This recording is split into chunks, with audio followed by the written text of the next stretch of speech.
Welcome to Super Entrepreneurs Podcast. Today we have with us Trevor Turnbull. How are you, Trevor? I'm excellent. And how are you doing? I'm doing amazing. Thank you so much for coming on the show, my friend. Yeah, of course. I enjoyed our last conversation, and obviously we've already, started to touch on a few things in our chats leading up to this. So I'm excited to chat with you. Well, that's great. Well, let's get the audience involved as well. So I'm going to let you take the floor and kind of, introduce all the amazing things that you're involved with. Sure. Yeah. You had mentioned when I signed up to do this call, what is my superpower? And I had to think for a second because I've done a lot of things over the last 15 years in particular in my entrepreneurship journey. But I think the best way to summarize it is, to go back to where I started, which was, I got a marketing degree in 2003, went into a sales job. This was pre-social media, got thrown a phone book on my desk by an old school sales manager. And I remember that. yeah. And he said, best of luck, kid. Right. And I did well, my first 4 or 5 years in sales, I just networked and drove around and shook hands and did it the way that it's always been done. Yeah. And then, social media kind of came into my world, Twitter, LinkedIn, that type of thing around 2007, 2008. And I just dove headfirst into it. In fact, I had a business that wasn't really a business. It was more of a hobby for probably the better part of 5 years, from like 2008, 2009 to 2012, 13. But, I just saw the potential in, I guess, what's now known as like social selling, and just how do you leverage technology and the tools at our disposal to, build relationships and ultimately grow your business. So it's been a journey over the last 15 years or so, just diving into that and teaching other people how to leverage these things as well, without losing sight of what's always worked, which is, the best sales strategy is to solve problems and build genuine relationships. Yeah. So life is just one big relationship, right? It is really, and it's all about just touch points. And, there's lots of things we can break down with regards to sales process and problem solving and all that. But absolutely. I think people lose sight of it. Sometimes they see automation and, there's all these tools that we have access to now. And, there's a term that I didn't come up with it, but you hear it all the time, that like marketers ruin everything, and they're ruining things at an accelerated rate right now because we all want to kind of streamline, communications, things that just quite frankly are hard to scale if you don't pay attention to the little details of, how do you build those relationships and ultimately lead them down the path of generating new business? And that's really what I'm focused on. So how do you do that for a business? How do you come in? Like, how does it look like?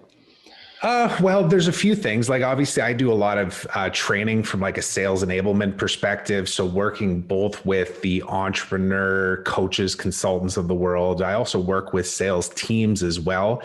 And naturally we utilized LinkedIn as kind of a primary tool, just because, at its very simplest, it's a big old database of information. It's a CRM that people willingly fill out their information into, right? Yeah. If you think about what the biggest headaches are of CRMs, like Salesforce is the most, obvious one. The biggest challenge is filling in the information and having enough data to be able to utilize that info to then lead a person down a journey of becoming a client. So, it always starts with LinkedIn and using it as a research tool. Sales Navigator is extremely powerful from a search perspective. The social aspect of LinkedIn with regards to content, of course, that's how, I became familiar with who you were, right? When we first connected, I was like, who's this guy? I looked, I'm like, oh, in fact, I'm looking at it right now, awesome. 1 minute clips. And that's part of the buyer's journey, right? It's the sales process. If we simplify it, that's all it is. You're just creating the blueprints of, if somebody was just to become aware of you, what are they going to find out, and there's a lot of things we can discuss around that, but that's essentially what I do in working with our clients. And then of course I lead that within our company as well as the head of growth too. So what are those little things? Let's talk about it. We have time. Sure. Yeah.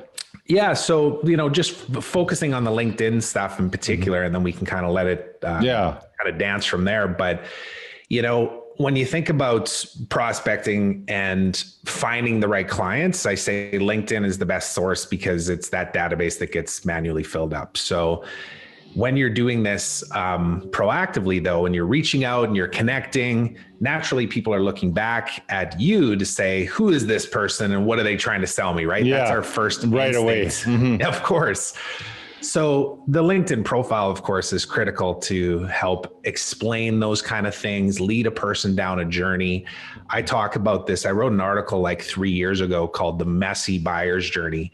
And it really just kind of spelled out the real world analogy of when you do reach out and connect with somebody, they do throw up that alarm and say, who is this person? What are they trying to sell me? But then they naturally, if they're at all interested, they get hooked by something. They're going to look at your headline. They're going to dive into your about section. They're going to see the content you're publishing, and they're going to decide if they want to take the next step.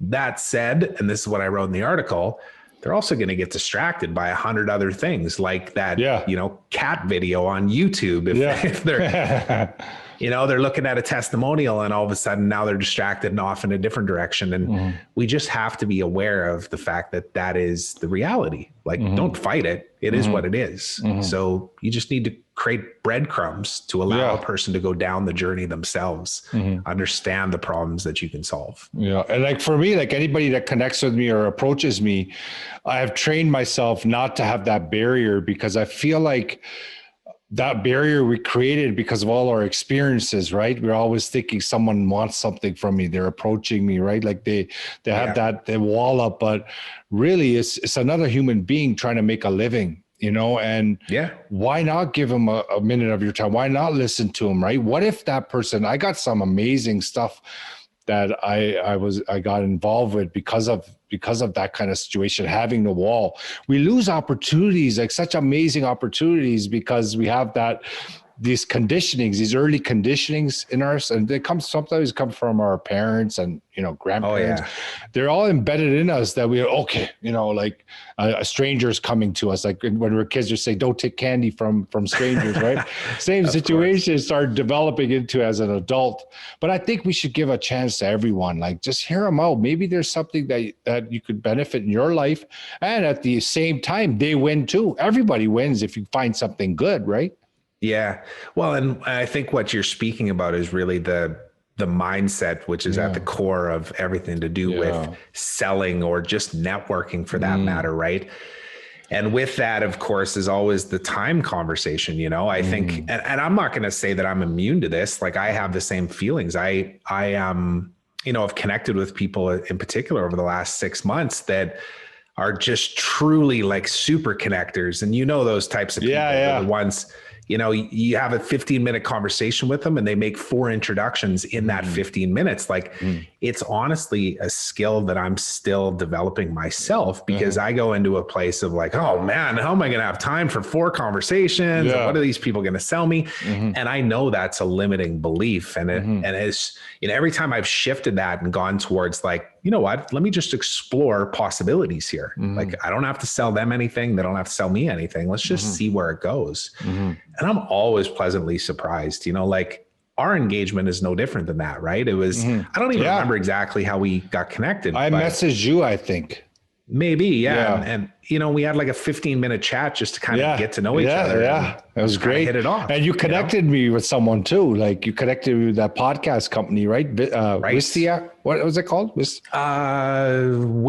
Windjack. Yeah. You connected. I signed up for them. Cool. Yeah. Well, and that's a great example of it, right? It's like, if sales is redefined as just being helpful, let's lead with that, like givers gain. Yeah, we were talking about the internet even too. I know you've had some challenges with your internet. Cancel a lot of guests. Of course, and I knew that, and I just actually heard of it that day that Elon Musk was throwing his satellites up in the sky, and maybe that was an option. Like, if that helps you at all, then I just built a little rapport with you. Yeah, exactly. That's what it is. And you could tell when someone is doing it genuinely or not as well. Right. Yeah. The nice thing about you, Trevor, is that it comes very authentic. Like, you're genuinely just trying to give whatever you got. Like, you're just kind of sharing, right? And that's what I genuinely try to do. Is I'm always trying to look for an impression of increase. You're always trying to, what can I see from this person that I can give something that can maybe help them in some way, right? And that relationship, they're so strong because you mean well for that person. We're all connected. We're all human beings. Like it's just energy, you know, like it's so, you can feel that from people. Well, it's the best strategy, right? Where a lot of times I think people maybe overthink the strategic side of like business developments and growing and stuff. If they just reframed it and said, how can I be helpful today? What can I do to, oh my God, you know, connect somebody to somebody else that might fill a role or help them with something that they're struggling with? It's law of reciprocity. Like I don't want to, you know, get too woo-woo on us, but it's just so true. It's true. It's yeah, just it was the true. reality. You know, I always thought it was woo-woo, right? But once you get into it, once you start learning it, then you realize how, you know, ignorant I was. You know, I didn't have an open door. Like, you know what I mean? Like I was like, and there's so many people like that just have this wall and they're not allowing this beautiful world to open up to them. But I'm telling you, back then I was like, what are you talking? Like, come show me this strategy, right? But really, there's so much power within us that we just got to bring it out. We see beautiful things start happening. Well, and on that note, I think we talked about this last time we chatted, but about a year ago when COVID first hit, I had a moment on a Sunday where I said to my wife, can you give me 2 hours? I need to go downstairs into the home office and write something. Like I just had a thought on my head, because you could see the pattern of what was happening as far as lockdown and like no more live in-person events and word of mouth and referrals were going to start drying up. Like I just saw it. And I went and I wrote like a 16-page draft of a document that I called the LinkedIn Linchpin Method. And it was really centered around a framework of communication. How do you prospect or network in a digital world? And it had 4 main components of utilizing video from a messaging standpoint. It was vulnerability, empathy, gratitude, and a call to action. And it really just speaks to what you were just saying, which is vulnerability. Be a human being. Most people get freaked out when they put themselves on camera. So whenever I'm working with clients and they say, ooh, I don't do video. And I say, well, how does that working out for you? Like you can't go to conferences or trade shows. Like you either got to figure this out or you're out of business. You got to work on something first. So like the vulnerability part comes from the perspective of like, if you're going to record videos and you feel uncomfortable and it's the first time, just say it out loud. Like, hey, Steve, just reaching out and I'm new to this video stuff, so I'm not going to claim to be an expert, but I just thought I'd try. Like, imagine how that just cracks the nut open of like comfortability, you know? And then the empathy side is really just putting yourself in the shoes of the person that you're communicating with, knowing that like what a crazy world we live in now in the last year. So just acknowledge it, you know? I use the example of like HR people, anybody that was selling into the HR space, like either as recruiters or, you know, employee happiness. Like there's a lot of software companies out there that sell tools to help boost morale and stuff. Like if you don't lead with like having empathy for what that person is going through in their job, again, it doesn't land, right? Because especially the HR role, they've had to fire people in the last year. They're dealing with, you know, remote work situations. Like it's crazy times. And then the gratitude side is really just summarized based on like, if you have an expertise that's been built over a decade, you know, that 10,000 hours kind of analogy, share that gift, you know, don't be afraid. Know that somebody, if you reach out and you offer to help someone and they say no, your life's not going to end. It's not the end of the world. You have to grow that thick skin and realize, be grateful for the gifts that you have and share them openly, knowing that not everybody's going to want what you have, but you have to lead with service and, you know, helping first. And then of course, have a clear call to action, right? And that could be just, you know, I see a lot with what you're doing and it's really just about engagement at this point, right? Leave a comment, tell me your thoughts. You know, what do you think about this topic we discussed about? That's building that muscle and that rapport. So yeah, it became a foundational piece of what I do as well as what I teach. And I just appreciate the opportunity to do conversations like this to even talk about it, because it just raises the conscious awareness of it. Yeah. Is it on sale somewhere or on your website or anything? It's a free guide. It's where can people get it? Yeah, you just go to expertselling.com/linchpin, LINCHPIN. Okay. And yeah, you can just there's an opt-in form there to get the download. And I think it's about 26 pages now. And I've created a bunch of trainings that I put inside of it too, to kind of go into the in-depth how-to sides of things too. So, So yeah, our podcast manager, his name is Ken. He watches the video. So when he makes the show notes, he's going to put that into the show notes as well. So people can, perfect. Yeah, they'll grab that as well. And that point that you mentioned about online, I know when I say this, people can't believe it, but I'm naturally a shy person. Like I had to kind of work on this, right? So back when COVID hit, before that, even my Instagram page, that was really the only online I had was the Instagram. Yeah. And I would just post other people's pictures with quotations and try to get engagement, try to grow it that way. Once in a while, I'll put my own picture in there. Then I'll feel like weird for a couple of days, right? That kind of stuff. So, yeah. But then when COVID hit, I had to make a decision. I had to pivot. All my brick and mortar businesses, everything was affected. So what do? I need to go online. So this podcast is one of those, pivot childs, right? So I had to figure out how to do it. I had to get comfortable doing lives and stuff. And like I was stuttering. Like a lot of my videos that are online right now, I think they're not that good because of that reason. Is I was just robotic. I was nervous, right?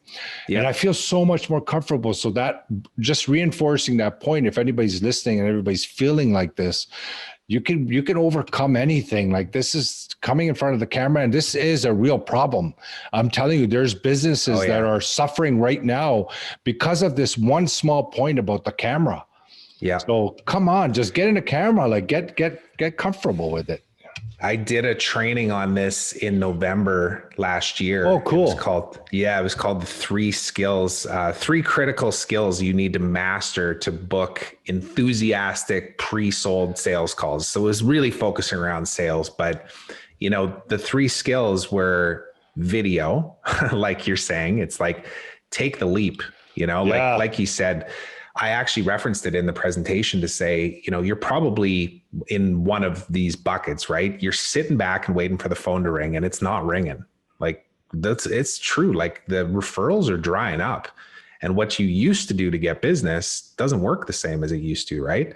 Or you're Googling and trying to find a hack, which is, where's the automation tool that I can use to just spam people and try and get calls booked? And that doesn't work either, like marketers ruin everything. I didn't come up with the term, but it's true, even on the video messaging side of things, if you don't show that authenticity and, to your point, just take the leap and start, even if it's not perfect, your business is going to suffer, especially the brick and mortar focused businesses. You need to go down that path.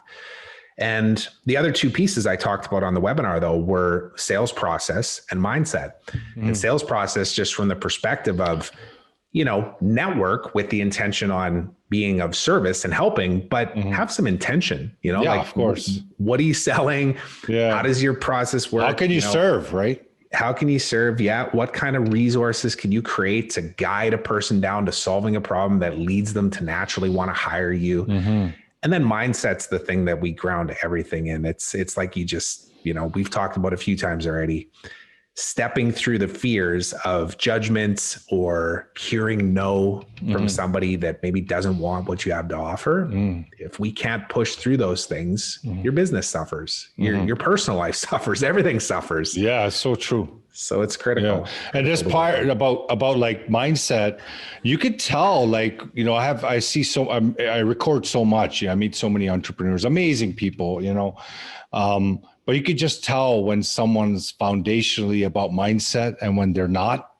And like, you could just tell the vibration, just the way they're speaking, everything. And, like for you could tell that your foundation is very strong when it comes to mindset. Like you're very centered, like, and I'm telling you, when you deal with clients, I bet they see that when they work with you. Like what is your feedback from when you're working with clients? Do they feel that? Like, I'm just trying to bring this to light. The power behind mindset training is that when you have it, it displays to the world. You can't hide it. Yeah. Well, I've had to do the work, and I continue to do the work to this day, and it's, like, I'll tell you, about 7 years ago, I was enrolled in a program It was called MITT. It was a master's in transformational training. Okay. And it was pitched to me by somebody that I knew and respected, that I had been working with. His name's Lewis Howes. Some people. Oh, yeah. Lewis Howes. Yeah. You mentioned that last time too. Yeah. So Lewis and I worked together. I ran his sports recruiting websites, and we were kind of running in the same circles for years and years. And he basically sold that program to me. He said, hey, I see you're really like driven to like greatness. Like you know, obviously his podcast ended up becoming focused around that. But he's like, are you interested in going on to this workshop that would like help you become a better leader and make more money and have better relationships? And I was like, dude, sign me up, you know?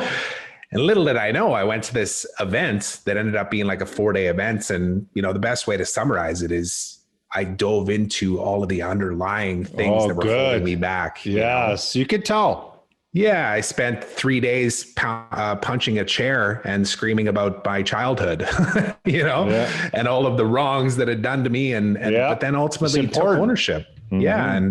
And you know, and reframed the definition of the word leadership really in my mind. It's a huge difference in leadership. Yeah. And that was just one step, right? But when you crack that nut open and you start taking responsibility for everything that how you show up, and reframing those moments in your life that you maybe feel are like deaths of your identity and just disasters, and see the positive in it, man, it's powerful, but very powerful. Getting to that point a lot of times I think is scary for people, you know, because they got to look inward. They got to see the truth. Yeah. The truth is not pretty. And when you start getting that, it becomes very chaotic. That transition is I haven't cried this much, and like I never even imagined weeping. And I went through all that stages, all that kind of stuff, that because you're bringing out stuff. I was bringing back stuff from when I was 4 or 5. I don't know how, but it was coming to me that, I remember my mom, and I remember like those kind of things. Because when you dig for anything as a human being, you can get it. Like it's pretty powerful what we have, you know? Oh, absolutely. Yeah. And, you know, I just, while it's top of mind, I just wanted to say too that, you know, I'm actually launching a podcast right now myself too. Yeah. And I did a false start on a podcast like 5 years ago and just never caught legs. And it was mostly self-induced just because I didn't commit to it. And I maybe wasn't feeling aligned with it. But, you know, this second time around, to your point, you know, I've spent the better part of the last 3 months even trying to decide on a name and figuring out all the logistics and stuff. And I, you know, to give you some credit, like I've looked at what you've set up and the way that you're doing what you're doing, how you're post producing and providing valuable clips and stuff. And I'm taking inspiration from it. Awesome. I love that. Yeah. So, you know, you say you started a year ago just trying to get comfortable being on camera. And now somebody like me is looking at your stuff and going, this is pretty cool. I'm going to model what this guy's doing. Amazing. I love that. You always, basically it's a self-image thing too, right? Like how you do is when you find components from people, you can actually take it and kind of feel it, start thinking it, feel it. You can become start acting and start being that person. Is so amazing, so powerful. And there's a lot of things that I do and stuff. There's components that I understand, say, okay, that's a beautiful quality. That's a beautiful quality. It's good because we're all like together, you know? So it's really good to be able to kind of share that kind of stuff. And I'm so happy to hear that if it provided any value like that, love it. Yeah. Well, I love, like, and it's easy for both of us to look at what we're doing here and what our intentions are and go, oh, there's so many people creating podcasts. Who's going to listen to my podcast? You know, Joe Rogan's got to deal with Spotify. How am I going to compete with that? Like we can just get in our heads. But I think this is one of the most, you know, exciting, powerful things about doing these interviews is like one person's going to listen to this part of our interview and be inspired to take action. Of and course. That's fulfilling. Like that fills my cup, you know. It's amazing. I love that part of it. Yeah, amazing. You know how you say that givers gain, right? But I find podcasting is a big giver, you know, because you're basically in the intention of adding value, trying to give someone some aha moment, spice up their life somehow, wake them up, you know, get them going into something that can better their life.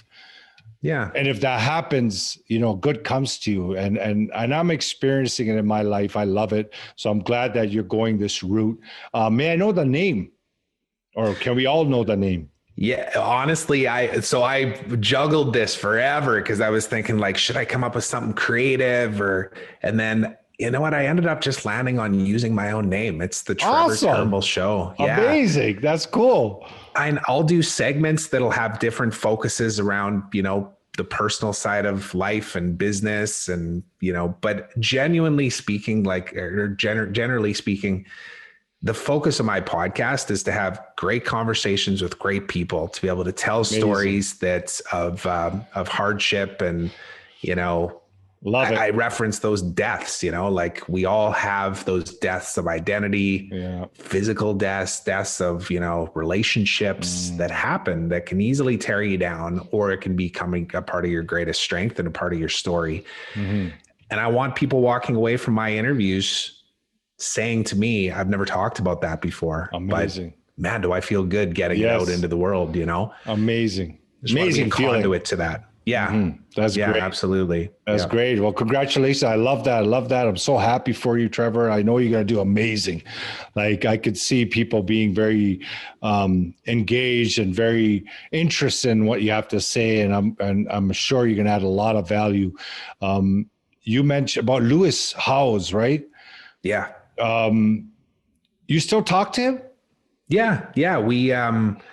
I had him actually record like a 30 second clip for me for a video that I had produced just to speak about that time when he enrolled me into the leadership program. I asked him the question. I was like, what did you see in me at that time that made you say, I need to take a stand for this guy? Cause there's a handful of people in my life that I can say I'm eternally grateful to. And Lewis is one of those guys because he saw something in me and he saw that I wasn't fully playing up to my full potential. And he took a stand for me, Yeah. And he's another guy, you could tell he's a good guy, Yeah. Good guy. And if you could set up an interview, have him on Super Entrepreneurs podcast, that'll be amazing.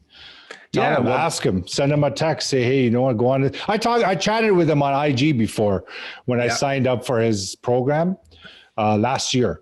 Yeah. But I haven't messaged him again, but if you know him, just send him a text, see if he'll come on. Of course. That's kind of how this game works, right? Like Thanks, one of the things that people listening probably know who Gary Vaynerchuk is if they're an entrepreneur, but Gary, when he does his Ask Gary V shows and people come on and they're talking about podcasts and stuff, like, every guest always goes, Gary, will you be on my podcast? He's like, you betcha. I'll be guest number 55. He said, go get 54 interviews under your belt. And he says, I'll be there with bells on. He said, I'll promote it. And amazing. And that's all it's speaking to is like, these people are just that. They're people and they want to they want to raise this consciousness level. True. So of course they're open to doing that. Right. Yeah. Same with John Lee Dumas. For us, like we asked him, he said, yeah, of course. I recorded him like a while ago. That was in the beginning of my journey, near the beginning, I guess. But they're very, you have to be, come on, like how can you have to kind of go on each other's shows and stuff. And it's great. And their purpose is like that, is driven by that, right? Is podcasting. Yeah. Well, and you even hear, like, you've probably heard of Tom Bilyeu and Impact Theory, his podcast. No. Oh, you got to check that one out. It's really good. But Tom, what is it called? Sorry? Impact Theory. Yeah. So he was the founder of Quest Nutrition. So he built like a multi-billion-dollar business. And then now he just does Impact Theory. So you can tell like his production is like, it's a TV show. Like it's pretty incredible. Nice. But he talks about that quite a bit with his guests. He'll say, it's been a long time coming. We've been talking about trying to get you on for 3 years now. And we finally coordinated the schedules. Like, we're not alone here. You and I have aspirations of the kind of guests that we want to get on and the conversations we want to have. Yeah. So do the people that we look up to and see as like the leaders, right? So it's just a grounding point of like persistence and intention and, leading with value again, right? Yeah. That point about persistence, it brought me, I remember someone told me, he said, you know what? I was telling him in the beginning, I said, it's so hard to get these big names on the show and stuff. He goes, did you try like persistence? You know, I said, what do you mean? Right. He goes, these big guys, you can't just email once and just say, okay, you know, they didn't reply, whatever. You got to be emailing them, follow up. Some of them respond on the 18th time, 19th time. It takes a while. So he goes, put your persistence when you're going after these guys. And it works. It's been working wonders for us. Yeah. Yeah. And a lot of times, you know, they'll have assistants as well, right? It's like where you're not even necessarily communicating directly with them. You're going through the assistant or whatever. And it's a fun game. Like if you ultimately kind of look at all of it as a game, like the relationship building of getting podcast guests, getting clients, like it's about persistence. It's about taking action. It's about being willing to hear no and not taking it personally, like knowing that it's not, no, you're a bad person, but rather like, no, this is bad timing right now, or whatever the case might be. Yeah. It all comes back to mindset. And amazing. Yeah. I really appreciate the opportunity to talk about this stuff because I'm definitely passionate about it. Yeah, I know. Definitely. Me too. And it shows for you as well. And I want to thank you so much for coming on the show, Trevor. If you have any final thoughts that you could provide the audience, any kind of advice for any aspiring entrepreneurs or people that are already in business? Yeah, I think, you know, we've spent a good chunk of time talking about, you know, just taking the leap and especially getting comfortable with video. And what I want to encourage anybody watching or listening to this to do is to really jump into that deep end. And that doesn't mean start a podcast or like create an Instagram account that then has daily stories. Like you don't have to take that leap. You don't got to jump off the big diving board, you know, right away. Just dip a toe in, you know, like there's free tools like Loom and Dub and Vidyard and Drift. There's all these tools that you can flip a camera on and start recording videos that never get published publicly, but you can send directly to somebody else. Oh, cool. Yeah. It'll blow your mind how excited people are when they're like, whoa, that's cool. I've never seen a video like that. Yeah. Hey, I haven't seen you for 5 years. It's great to put a face, you know, to see your face again. It will blow your mind. It really will. So awesome. I just encourage people to take action. Awesome. Just take action. Action is everything, right? Perfect. Yeah. Thank you so much, Trevor. And again, I want to really, really thank you for coming on the show. And I want you to have a great day. Keep in touch. We'll chat after we stop recording as well. And take care.